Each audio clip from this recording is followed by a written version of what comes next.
Episode 129, From Book to Video Game.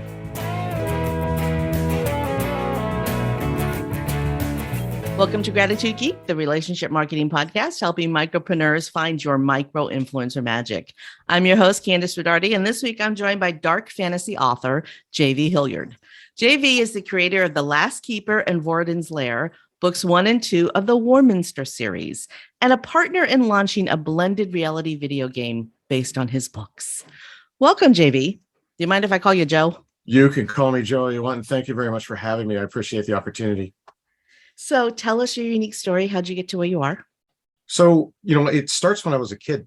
My uncle was paralyzed in the war, and my mother became his nurse. And when I was very young, I didn't know any different. It was normal. He was my Uncle Joe, right? And I grew up near him by his bedside, mostly before he passed away, complications for his wound. But during that time, he was very limited in what he could do as a quadriplegic. So some of the things he could do professionally was obviously write, and that was a form of escapism for him. And we also played a lot of Dungeons and Dragons, another form of escapism for him. And so I grew up, at his side and emulated him in many respects. He was a second father to me. And I got a chance to understand what he had to do to get out of the situation he was in. And that helped me fall in love with fantasy and sci-fi. And when I was in the 4th grade, my writing was strong enough. I didn't know it at the time, but he did. My writing was strong enough that he entered me into an 8th grade writing class, and I won. And the 8th grade writing competition they had, I should say, was one that when I showed up with my mother as a 4th grader, you could see some eyes looking at me like, what had really happened? But I did write it, and I think that was just something that came with a lot of practice and a lot of love. And, that was his form of mentorship for me. And, that's sort of the story that kind of kicked this off and how I became an author.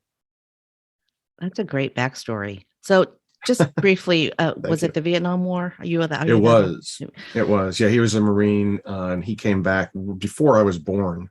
But, as I grew up, my mother ended up, we ended up moving in for a while. And so me and my brother and my mom were there with him, my grandmother and grandfather. So it's kind of like an episode of Charlie and the Chocolate Factory with all the uncles and aunts lying on top of one another in a really small house. And I always joke about that but it is true. It was jam packed. And my dad worked strange shifts at the mill, right? So he would be gone from 6 at night till 2 in the morning, or midnight shifts and stuff like that. So even though he was around, we really got to see him once every 3 weeks, because he was either up when we were sleeping or at school, or he was, he was working when we were here. And so it was one of those things. So my uncle, like I said, sort of became a father figure to me. And, I had a chance to, learn a lot of things from him, including some that I include in the novel as sort of thematic, and I want to make sure that I put this in there. Some of the things that he's done, including duty and self-sacrifice, and I think the themes of the novels show some of that. So I've listened to half. I have the printed and the audio version of The Last Keeper, and I've listened to about half of The Last Keeper, and it really is about family. There's so much family intertwined and intermingled in the story, so I can see where that's coming from. It's been a big part of my writing, so yeah, I'm glad you noticed that. There is a movie that's out on, it's streaming only. I don't think it was ever in the theaters, but it stars Ben Affleck as an uncle to a boy who becomes a famous author. And what you just said just reminded me, because he grew up in the house with grandpa and grandma and the uncle and the aunt's kids and him and his mom. They all live together under one roof. And I think there's that's not the way the Americans live these days. Right. But it just seems like so much, what's the word I'm looking for? That you can get so much benefit from surrounding yourself by that many people and having that many positive influences. Well, you're right. I mean, my family is a crazy American family, right? I have English on one side that came over the pond after World War II, and I have Germans on my other side that came after World War I. And so my holidays and Christmases and things like that were interesting to say the least, in terms of conversations. But I also think you're right. I mean, my grandfather was injured, and he didn't stop him from going to work. He became a clockmaker, and also made Norton bomb sights that went back to Germany and bombed his own country. And that takes a certain type of person to understand that he was leaving for all the right reasons. And on my other side, my other grandfather was injured saving a woman from being hit by a trolley back in Pittsburgh, when we used to have like streetcars and things like that. He pushed a woman and her baby out of the way, and it nearly blew up his arm, and he had this crook in his arm. But and so you can see why it was necessary that we all kind of lived together. I mean, he needed help. My grandmother eventually had an Alzheimer's situation, and my mother just happened to be a nurse for patients with Alzheimer's. So it was, one of these things where if it was going to happen to somebody, we were in the right place for it. And I got a chance to, see sort of like a second version of a father for that. I saw my dad work in the mills and work his butt off, for me and my brother. And we were the first in our family to go to college, and I was ready to go to Air Force ROTC. And my uncle said, look, we've given enough. You're the first in the family to go to college, and so I agree with your statement. Your assertion is right on. I mean, I wouldn't know a family any other way. And I'm glad it was so close and so big. And that doesn't resonate with me at all, because my dad worked for the military, and we always lived far away from any family. Right. Even when we were close to family, we were far away from family. Yeah. So, no, but I understand. So yeah. What I love these interviews, especially with people I've never met before, is where the conversation goes. Because I thought we were going to talk about video games. Well, we can, whatever you want. I mean, but like, in all honesty, it's something that I don't mind talking about. And I think for some, when they hear that, like you said, what's my backstory? That was the first question you asked. It's a tough one. It's a unique one. And I think it's one that's, positioned me uniquely to write the way I write. I've learned a lot, and you'll see a lot of my human experiences in my fantasy experiences, right? Like you mentioned a few of them already. Tight families, very important, love for duty and call to country, and that'll be a theme through all four of the novels through the Warminster series. And then, ultimately, some of the characters are based on people that I know. In fact, I just tweaked their names a little bit, and they get a kick out of it. It's little Easter eggs I've left in the novels for them, and they recognize themselves and have that moment where, like, oh my God, he's writing about me, and it's just make a little bit of a twist, and all of a sudden you got a fantasy name just like that. What I love about that is that you can write your character based on a family member, and what if they don't like it? Well, yeah, right. So you have to be careful when it's family members. But I mentioned Dungeons and Dragons earlier, and a lot of the characters in the novel, even though they may not be the same in the book, were named after characters that my friends and family had played over the years. And so they see old character names or old scenarios that have come from, any of the tabletop role-playing games we've played, pop back up, and sometimes it's in a unique way. Other times it's in the exact same way, and the way it went down during the campaign. And so I think that's a lot of fun too. I mean, you get to give that back and in a way memorialize, in a life experience that you shared with a group, even though it was a imaginative, delusional life experience. It sticks with you. And I don't know if you've ever played the games before, but you can literally, over holidays and and picnics and barbecues, you'll be sitting around talking about it like it actually happened, stuff like that. It sticks with you in a way it's hard to describe unless you've been a player before. So I've never played Dungeons and Dragons, although it's very compelling to me. There are probably a lot of folks listening right now who have never played the game. So could you give a 5-minute or less synopsis of the gameplay? And what I understand is that you create your own characters, but I don't, other than that, what else? Yeah. So it's strategy game meets cosplay, right? If I had an elevator pitch, that's what it would be. You don't have to dress up like your characters like you would in a cosplay, but you do exactly what you described. You're creating a character within the rubric of a game, rules that they set out.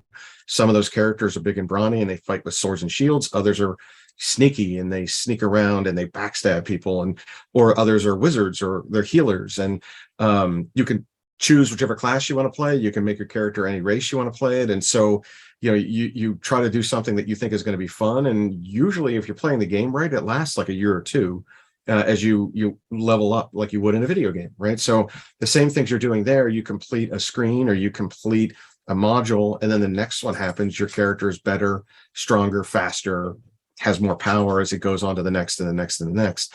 And the only difference is there is no game board. There is no video game to look at. You sit around, and as a storyteller, which is something I think has helped me as an author, one person has to dungeon master, meaning you're the one that's setting the scene and creating the game for those that are playing in it. And so whether you're a player character, also known as a PC, a player character plays that one character. The dungeon master marshals over all of the characters through a campaign setting, which is basically a story, and you have to overcome obstacles there, but they're all in your mind. Nowadays, you can go on like we do. There are game systems out there where you can create a map and have it online. Everybody's looking at it at the same time. Or in the way back days, you would have figurines and sit on a map, and people would sit around a big table. Now you can play from anywhere, anytime. You can have people from different countries playing with you.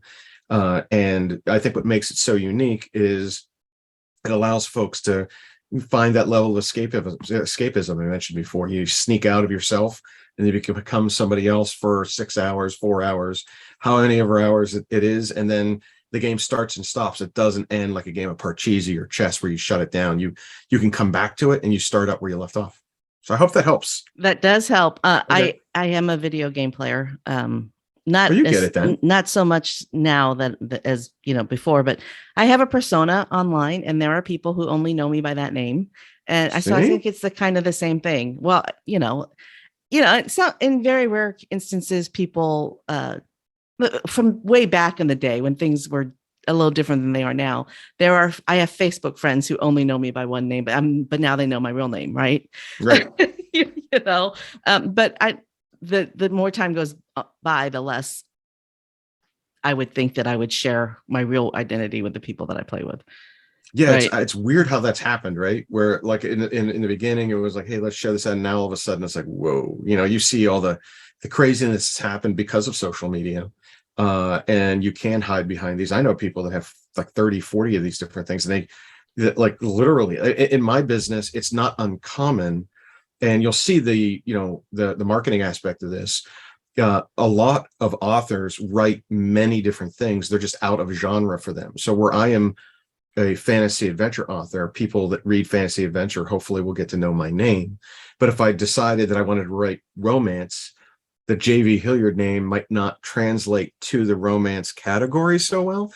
So we often create nom de plumes, right? Where we've got these pen names that are specific to the genre in which we're writing. So, that way you can market it better. And sometimes you choose those names so that you're better marketed within the genre. So it works on my side of the table for folks that are choosing pen names to do it. It wouldn't surprise me that others, especially those that are in social media and online, where they're trying to protect their true identity and they just assume something else, just very much like an actor would take a stage name. Stephen King wrote Running Man, but he wrote it under a pseudonym because Running Man really isn't his genre. That's it's right. A great story. Yeah. So think of Stephen King writing a romance novel. You know what I mean? And the truth is he might have just under a different name. Yeah. I've got a friend of mine whose name is Simon King, and Simon writes prison stories and thrillers and suspense, but he's also writing under a female pen name, a romance series, and like you just, it's just, you have to do what you got to do. And it's just the way that you have to advertise it. Because if Stephen King was writing a romance, people wouldn't buy it for the romance. They would buy it because it was Stephen King, but you want to read what you think is, and the same thing goes with the covers of the book. Your covers have to scream your genre. It's got to scream out to someone that will read your stuff, or else they pass it by. Well, I think that Stephen King has a little more leniency because of his. He can do whatever he wants. Yeah, he can do it because the 1962, I think, was the name of the book about the murder of Kennedy, 68. I can't remember. Or it was a date. Maybe the name of the book was a date, but that was completely out of his wheelhouse. But it was a really compelling story. Yeah. And he's the top of the list, so he can do pretty much whatever he wants to do. People will buy his stuff, right? Yeah. So speaking of top of the list, because Ben Affleck is at the top of the list. No, the movie that I was referring to earlier is The Tender Bar, and it's a really nice story. I highly recommend the movie. I can't remember. I'll have to check it out. Yeah, I can't remember if it's on YouTube. Not YouTube. It's probably on Amazon Prime, because that's what I have mostly. Amazon Prime. Okay. Anyway, Tender Bar. It's about a guy who owns a bar and his nephew, and it's just a really great story about family. So, since we talked about the movie, I wanted to make sure that the title of the movie was shared. Yeah, no problem. Okay, so let's talk about your book, The Last Keeper. Yeah. There are characters that are familiar: elves, centaurs. Wait, hold on. Have there been centaurs yet? Trolls. Are there centaurs? Did I miss? Am I wrong? No, there's no centaurs. Yeah. But you've got troll, half elf, half, you've got all these familiar characters, but your landscape and your storyline are so unique. So tell me about you've already shared the inspiration for the story, but you have a map of you've created an entire world, and I can understand where Dungeons and Dragons led to that. But now it's leading you on another journey towards creating a video game. So share that. Share that whole process. Share that.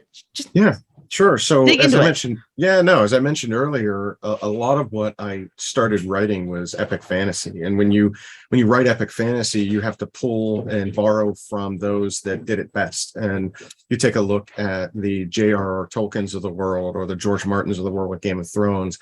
They world build, right? And there are things in there that are unique, but there's also things in there like magic and swords and sorcery and dragons that are ubiquitous to the genre.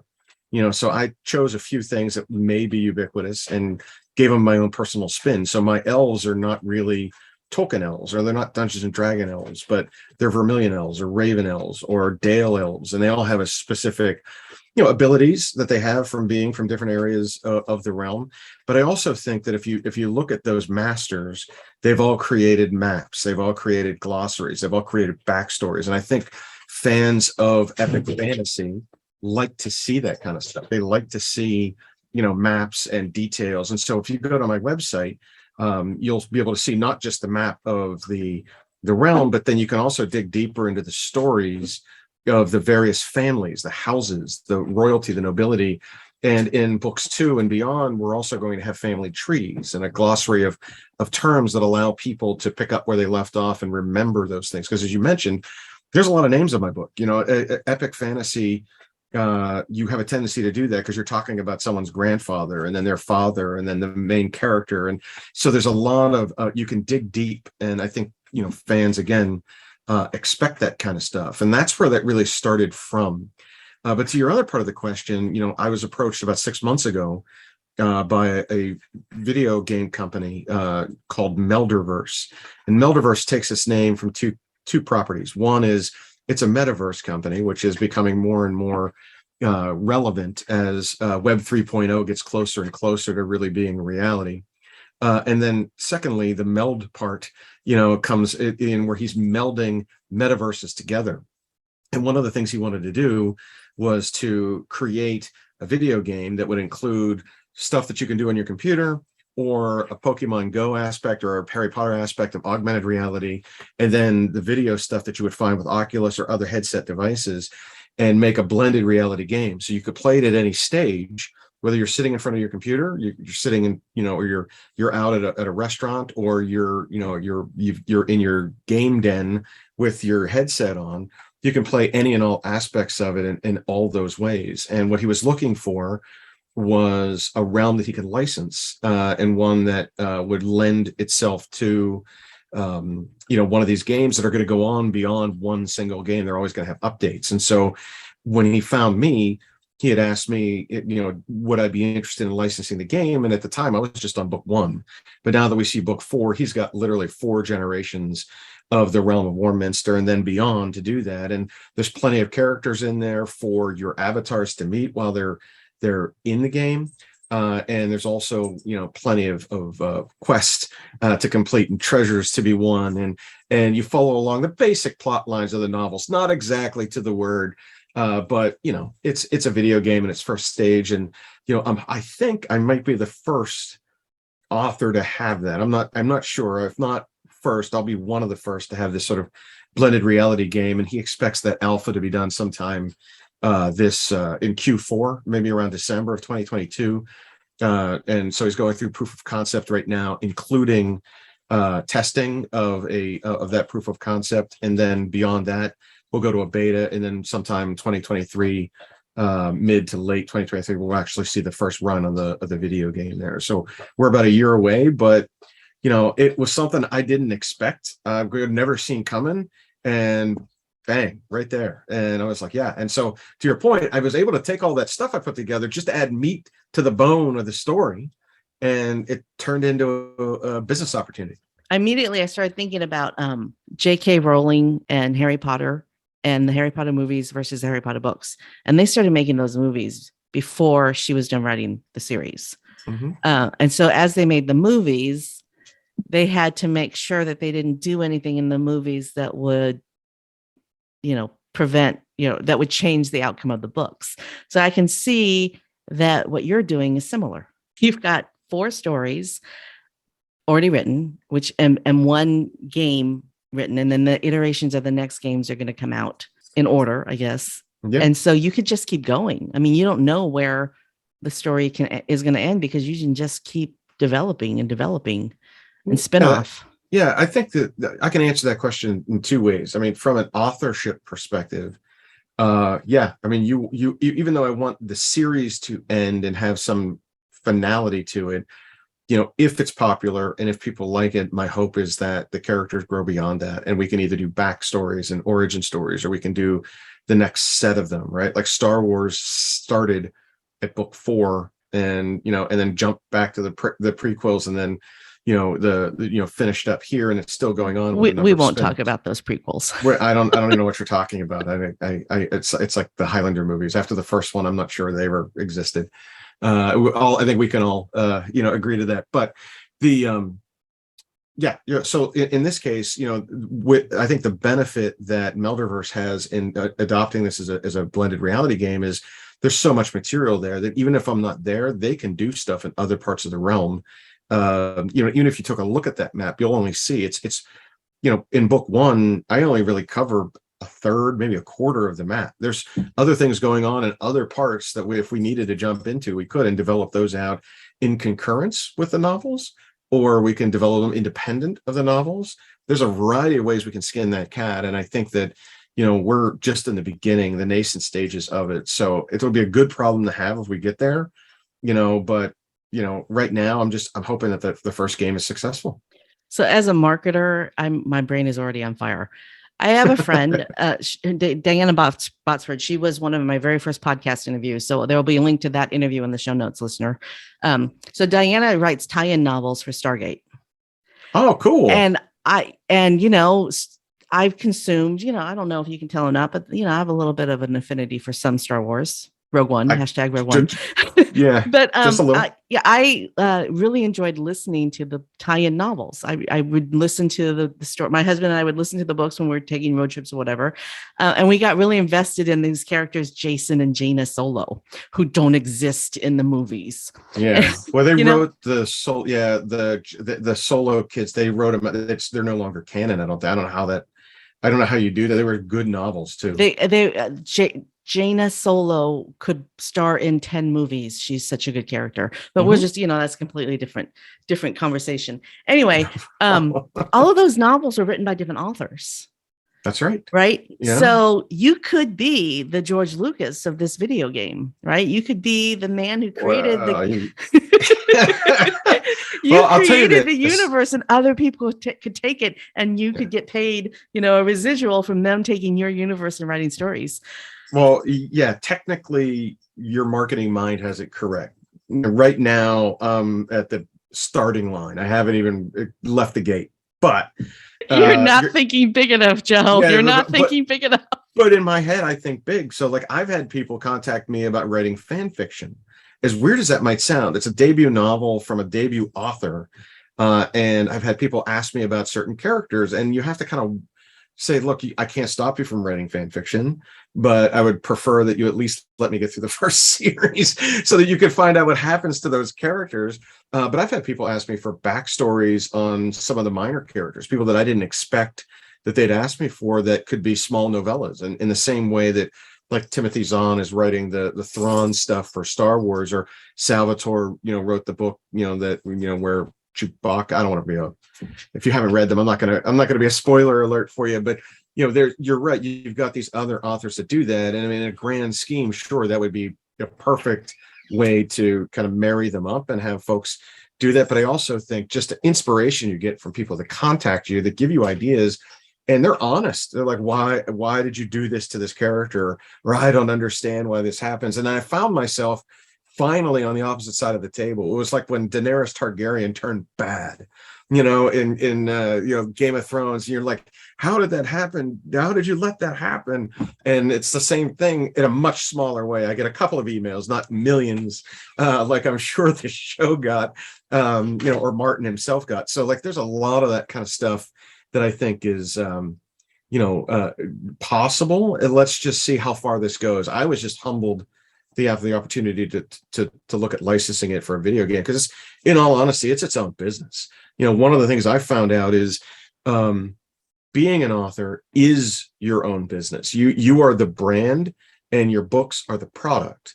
And as you continue to build out your product suite, it's much like owning a, like, I've been an entrepreneur for 20 years, doing other things. And when I started this, I started to apply those entrepreneurial techniques to being an author. And so there are things out there that I didn't think I was going to get into. And first, when I was doing this, I was like, I had some downtime over COVID, and my wife looked at me and she was like, what are you going to do? You're not going to sit in the house, right? So I literally just sat there and started typing, and I wrote it, and then everything else was kind of born from that.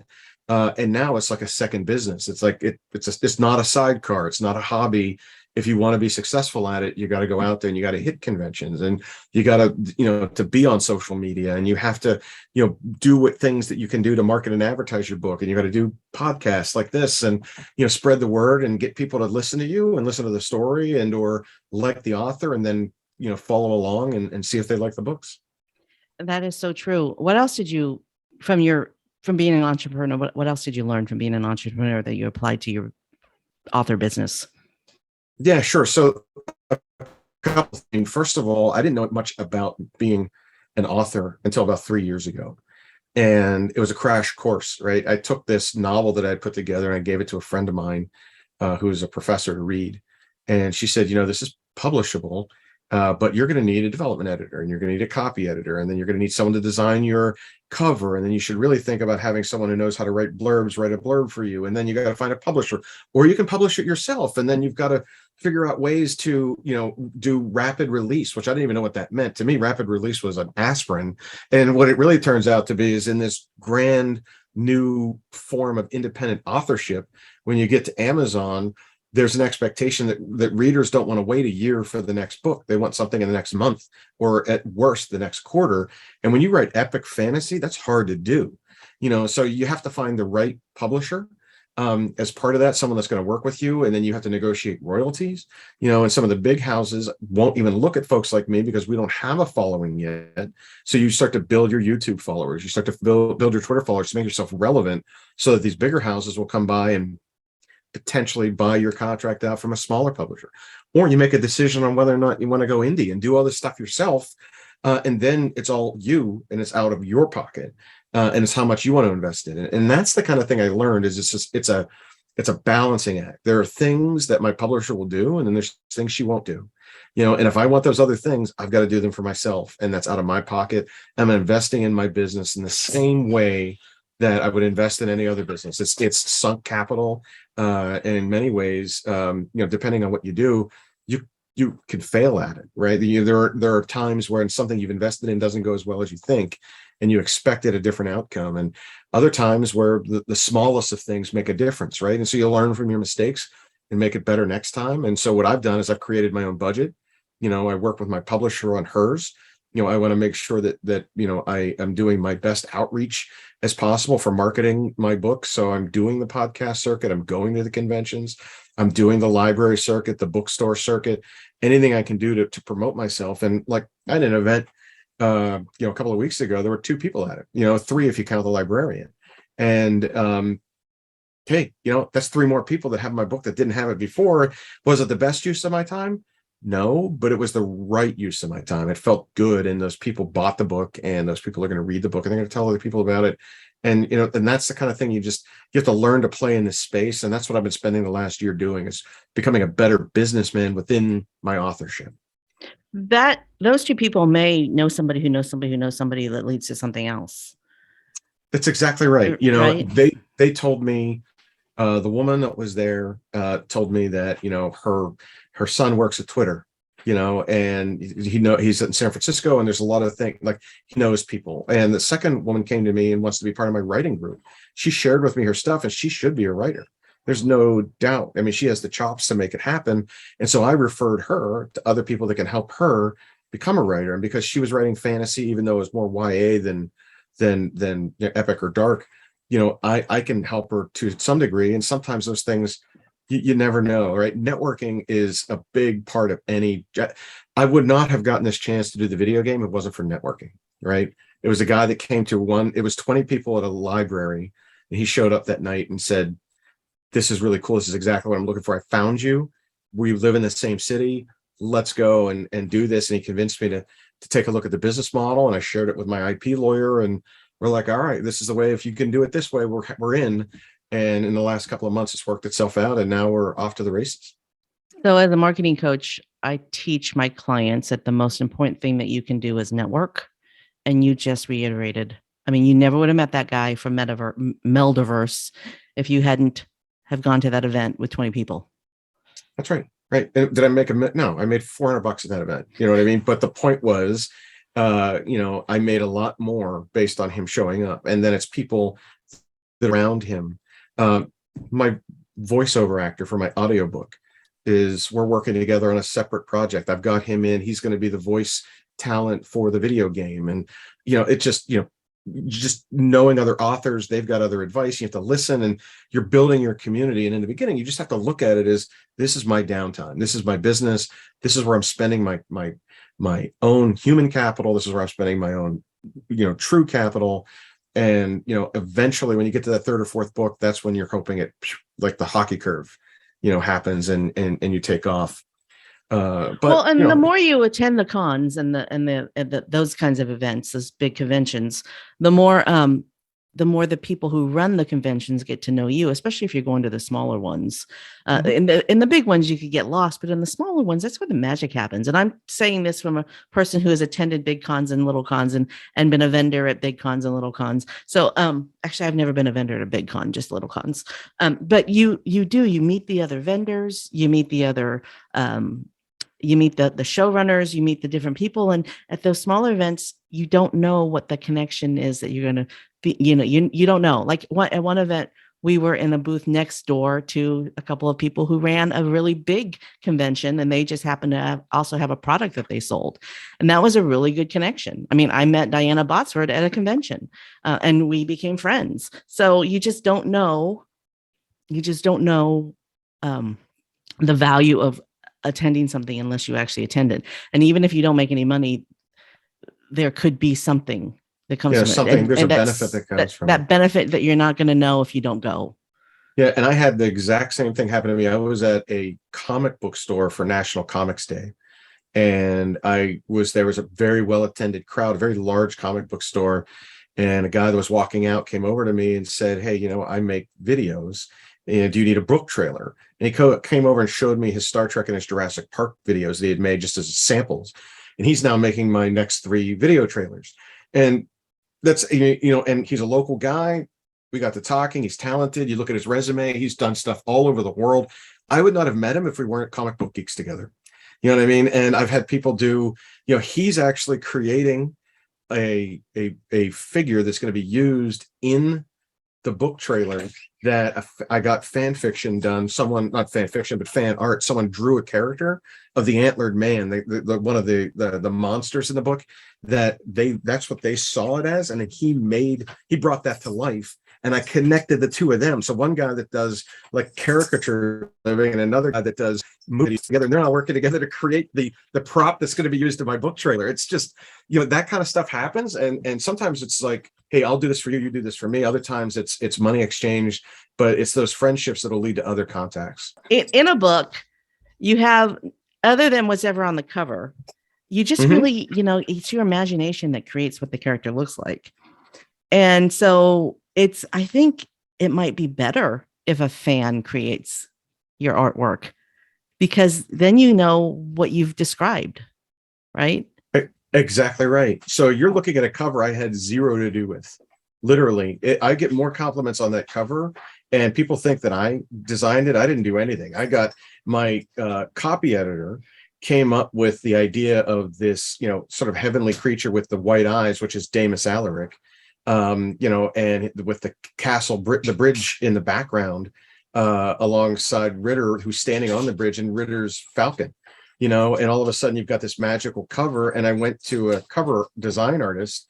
Her name's Larch Gallagher, and Larch is really good at this stuff. I mean, incredibly, adroit at putting these things together.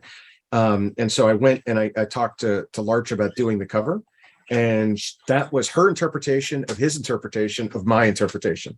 And that's what it came from. And I even laugh. I've said this a couple of times on other interviews. I one time got a 2-star review for my book, and they said, I got 50 pages into it, just wasn't for me. I wanted to love this book because of its cover, but I just couldn't finish it. And what ended up happening was they left me a 2-star. But what I read in that critique was the cover did its job. So you're exactly right. Absolutely. And you know what? Not everything you do is going to be for everybody. You got a niche. Right. You have That's to right. niche, and you have a niche, That's right. Yeah. And not everybody. And the other thing I learned about this too, and this is a bit of a marketing thing. I don't have to have my friends and family buy my book.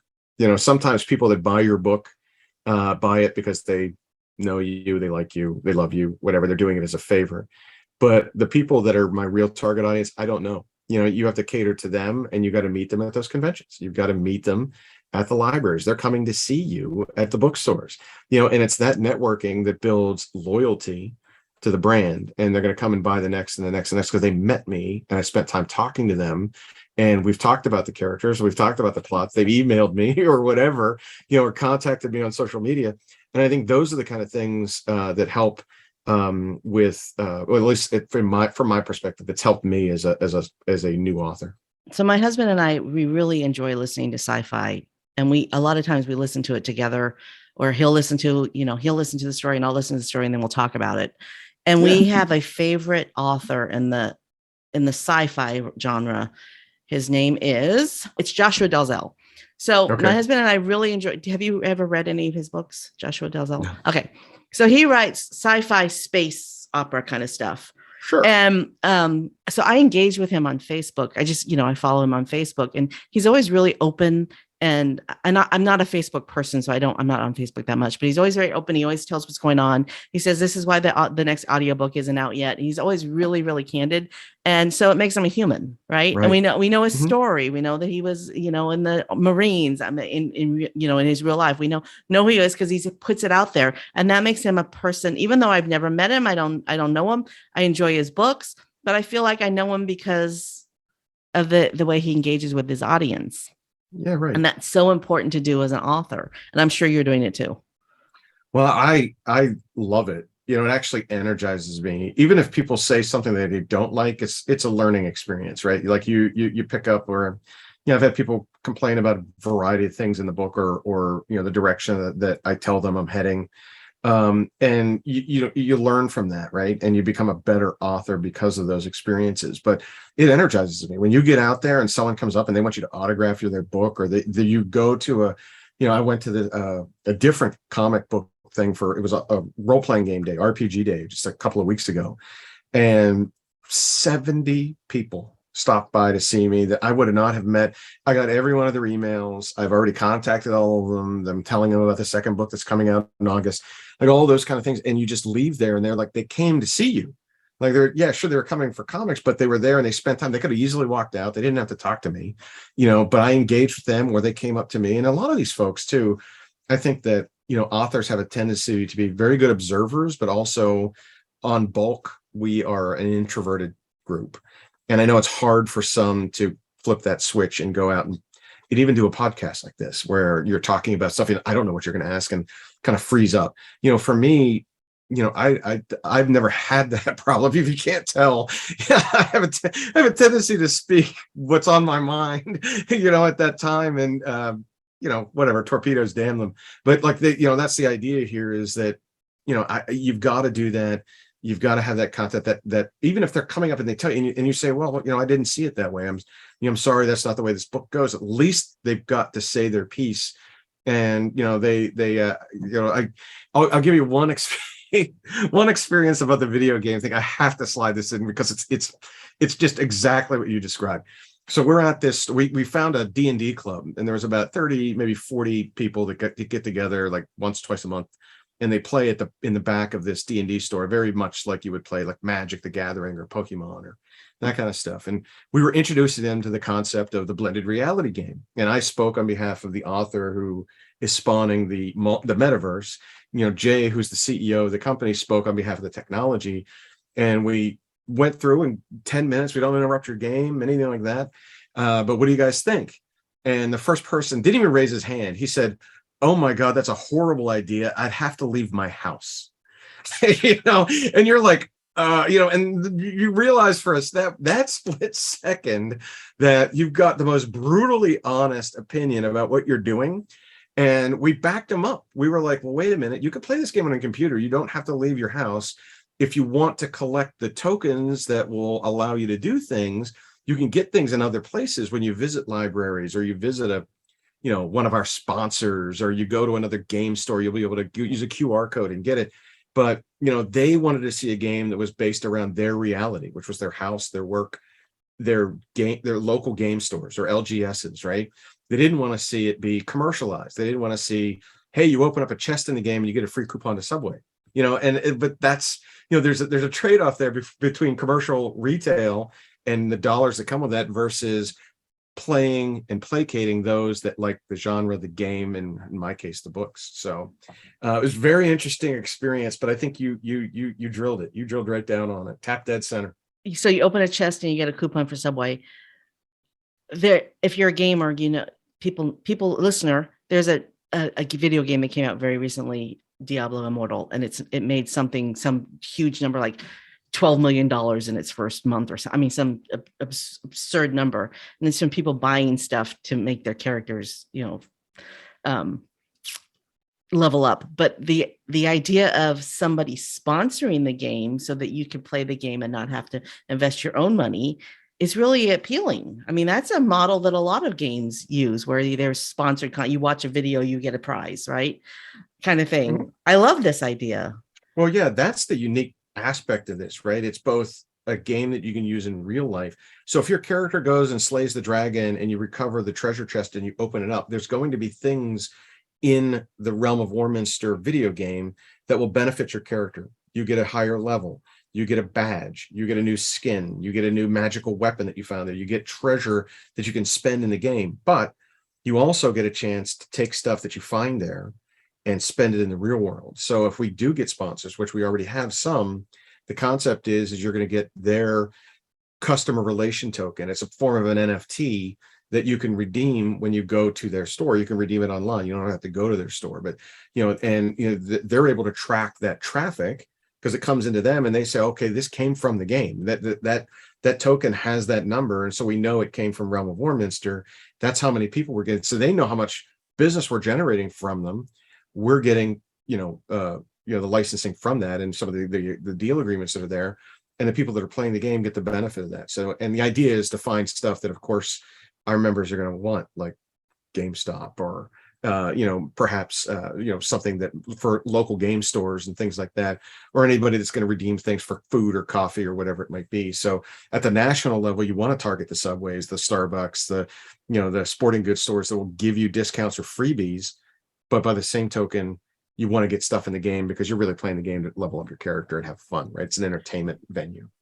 My mind, there are so many things that could be done with this. I mean, big corporations who sell their products through local stores, doing a coupon that gets traffic into a local store, that's a win-win. Mm-hmm. It's sponsored content that'll bring traffic into your favorite comic book store. Wow. Yep. There's Well, so maybe many. even if you leave the cliffhanger, like you kill the dragon, and to level up, you have to go to the store, right? And there's a QR code at the store that you have to go and say, to complete your quest, now go to your local whatever. You go there and you take your phone and you hold it up and you click on it, and now all of a sudden you completed the quest. And while you're here, here's a free Coke, and a smile, and you also get a discount on a sandwich or the next game, or you get a 2-for-1, or a BOGO, anything like that. There's a commercial aspect to that hasn't been tapped into yet that we're trying to tap into for this. The relevance to the game, I think, will help. But I also think that also the way that this game is being built is that you could have a character leave the realm of Warminster and wander into a sci-fi metaverse as well. That's a little bit further down the road. So your realm of Warminster character that might be, a ranger scout with a bow now goes on to Starship Enterprise or whatever it may end up being, and has an adventure there, and you can bring stuff back from that. You can cross over worlds and things, and I think there's going to be an opportunity to do like virtual tailgates for sports teams and athletics, or helping people with this for like fundraising for walks where you're going through I can see it happening where you have your juvenile diabetes walk, or a walk for a cause, and people that can't be there are now logging on to Melderverse, and they're able to log in and do it at their gym and pretend that they're there and raise money for the cause, or as they're going through the walk, there are different NFTs that you can pick up as part of this and add it to your wallet based on you accomplishing your first K, your second K, your fifth K. As part of that too. There's so many applications for it, and that's what's exciting about Web 3.0. That's what's exciting about the Melderverse, and I'm excited to be part of it as an author who's trying to get in on the ground floor. They're already doing virtual walking challenges where you go for a walk and you're walking like the Inca Trail or Athens or the English Channel. You're walking virtually, whatever that is. So they're already doing some of these things, but imagine doing that kind of challenge as your own, as an avatar. That's right. As your own avatar, your character then grabs something off the side of the road. They see the Incan Trail, but floating there is an NFT when you get to a certain marker, and your character can grab that, and then you can wear it as a badge. You could use it to trade with other people in the realm. Hey, I've got 3 of these. You don't have any. I'll give you one. Could be used to redeem. There's a lot of different ways that you can use these things that we're now working on that are not going to be part of the first generation game, but likely like 1.2, 1.3. I mean, even if it's 10 years away, it's still the future. I mean, this to me sounds like, because how much further can a video game go that you play on your computer? I mean, they've just released ways to play a video game both on your computer and a phone and go back and forth, and it's seamless, right? That's something that just happened. But that's freaking boring, right? What you're describing is completely immersive and expansive. I mean, there's no limits. I think, and I don't mean to pitch him, but you should have Jay on. He's the CEO of Melderverse. You should have him on as a guest. Oh, absolutely. Because he goes even beyond that. Like what he does is he's creating 3D spaces. So imagine like right now your Facebook profile or your Twitter profile is very flat, right? It's 2D. Like you go there and you basically see some videos you posted, some things you left for your friends, you tag some people in some pictures, and that's it. Now, in a 3D version of this, you can create your own habitat. So your house could look like a castle. It could be a cave outdoors at a campground. It could be whatever you want to make it. And then you decorate it the way you want to. And you can spend money decorating it by buying things or accomplishing things in the video game. So you can have a trophy case of the stuff that you've done, or you're able to build your own virtual property, like in Minecraft, or all the clan games and stuff like that too. And there's just a variety of things that we're not going to see until you get to that point where you get to that Web 3.0 stuff. But that habitat stuff, it's coming, and that'll be the next gen. In my opinion, it'll be the next gen social media aspect of it. I can invite you to my virtual tailgate to watch the Pittsburgh Steelers play whoever.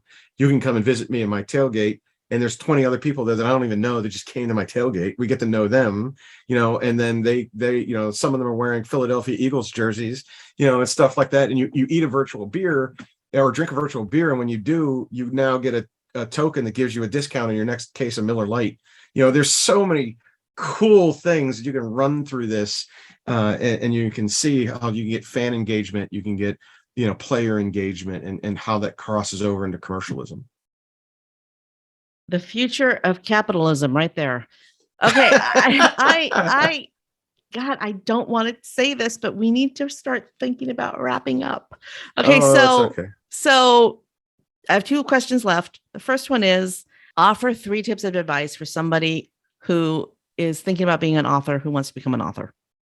Sure. So advice point number 1, make it muscle memory that you have to write. One of the things that I find is if you let it slip, it goes away. It's like missing the gym. And the day you miss the gym and you actually feel like you're guilty about it, that's what you need to be about your writing. And it doesn't have to be expansive. You don't have to knock out 3 chapters, but you have to write, make it a thing you do every day. It's a habit. And even if you're outlining another project, or you're just tackling part of a chapter, at least you're through that. Secondly, get good beta readers. And what I mean by that is, for those of you who don't know what a beta reader is someone that goes to see a movie preview before it's out, and they choose the ending, right? They help you decide which movie was better, and then the movie company picks that one to run with because of the response they got. Same thing with beta readers, except for the fact they're seeing holes in your product before you go to market with it. And they're going to tell you, well, I don't understand why these 2 characters don't like one another, or there's this whole thing that's missing, and you're too close to it to see it. And someone who understands your genre, likes the way you write, and can offer honest, constructive criticism, that's what you're looking for in terms of getting a group like that. And it doesn't have to be someone that's another author. It can be someone that's I would recommend they're a fellow creative, somebody that is open-minded enough that they can look at what you're writing and get into it and say, all right, I can see why I'm in Joe's mind, or I'm in Candace's mind, and this is what she's thinking, this is what he's thinking, and how do I help them make this better? And they're going to throw out crazy ideas. 80% of them you're going to not agree with, but that 20% becomes nuggets of gold that you can then take back and put into your final product. And number 3, and I've mentioned it sort of tangentially there, be open to constructive criticism. A lot of people are afraid to share their work. You're only iron sharpens iron, right? It's the old, mantra. You have to be able to share work with people that are in positions that can be credibly critiquing it. So you can share it with your mom, and she's going to say, oh, it's the greatest thing I've ever read. Of course she is. That's not who you need. That's not the critique you need. That you need someone to go out there and say, well, I would rank this a 3 out of 5 stars, and it could be better if you did A, B, and C, and you learn from that. So, make it a habit, share it with people, and be open to criticism are my 3 points. Excellent points. All right. Is there anything that I didn't ask you that you want to answer? Ways that people maybe be able to get a hold of me, the website, www.jvhilliard.com. It's pretty easy to find on Twitter, TikTok, and Insta. I'm at JV Hilliard Books. And then on Facebook, I'm just regular old JV Hilliard. You can find me there. If you want to reach out to me, I am not shy. If you can't tell, I will respond to emails within 24 hours. If you instant message me, that's totally fine. I got a thick skin. My day job's created that over the last 20 years. And so I'm pretty good at that. So I don't mind criticism, but I really like to know what you think about the novels when you read them. All right. Follow-up question. What are you doing on TikTok? It's a slog. I am not good at the video thing. So, but I understand that a lot of people are migrating to TikTok.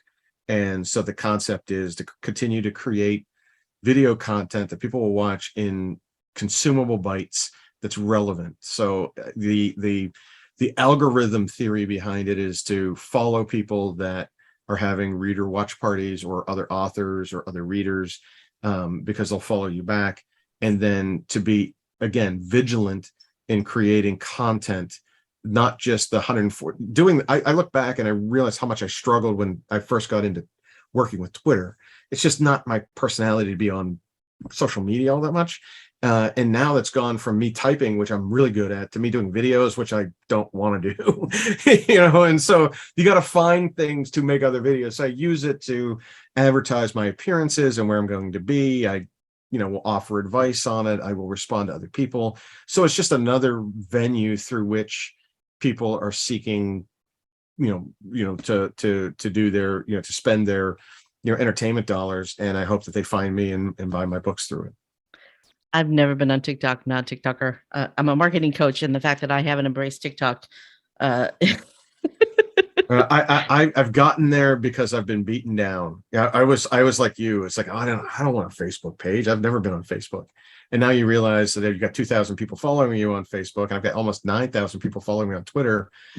It's free advertising. Mm-hmm. They're the ones that they're following you because they want to read. How many are following you on TikTok? I don't know, a couple hundred maybe. I just started it maybe 2 months ago, so I got to build that up. In fact, if you give me a second, I'll tell you. That's the value of doing that. Yeah. Well, because if you've got 9,000 people following you on Twitter, then that's where you should be. Well, that's right, but a lot of people are now migrating away from Twitter and onto. I can't get on it without it being loud. I don't know how to shut it off. So yeah. But I am on Twitter. I'm already there, and I'm taking this to content that's there, and I'm making it into pictures for Instagram. I'm making it into videos for TikTok. I'm likely going to start a Discord channel. There's plenty of other places I can be too, as part of YouTube. I have a show that I have called The Realm, which I release through my website and through my social media stuff, which is something very similar to this. It's about 10 minutes long. Very digestible videos for folks, and I bring on other artists and creatives to come on the show and talk about their stuff. And that's the kind of stuff I'm generating, and I'm hoping that generates a large enough audience. So advice as a marketing coach: pick one or two, and stay in their lane, and then just give tertiary posts that lead back to the other on the other platforms. That's probably sage advice. There's a lot of you can run ragged, do a lot of this stuff. And you told me that you're open to constructive criticism. I am. See how well I took that? Okay, this is my favorite part of the interview. It's also kind of the saddest part because it means the interview's over. But please share your moment of gratitude. For whom or what are you most grateful? So it's my uncle, right? I mentioned him at the top of the show. I'll mention him at the end of the show. If it wasn't for the time he spent with me, I wouldn't be doing what I'm doing.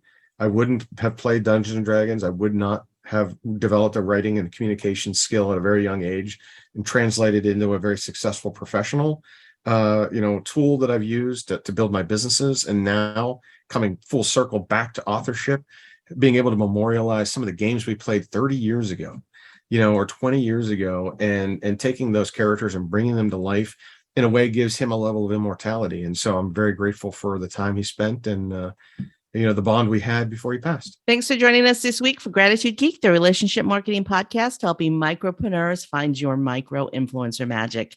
Your time is valuable, and I am ever so grateful that you chose to spend your time with us today.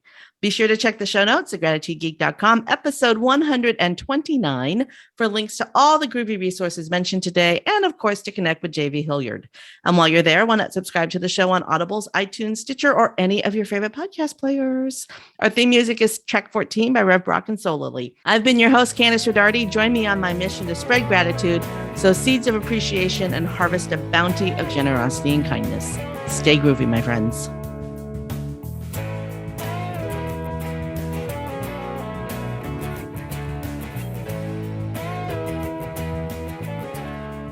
Stay groovy, my friends.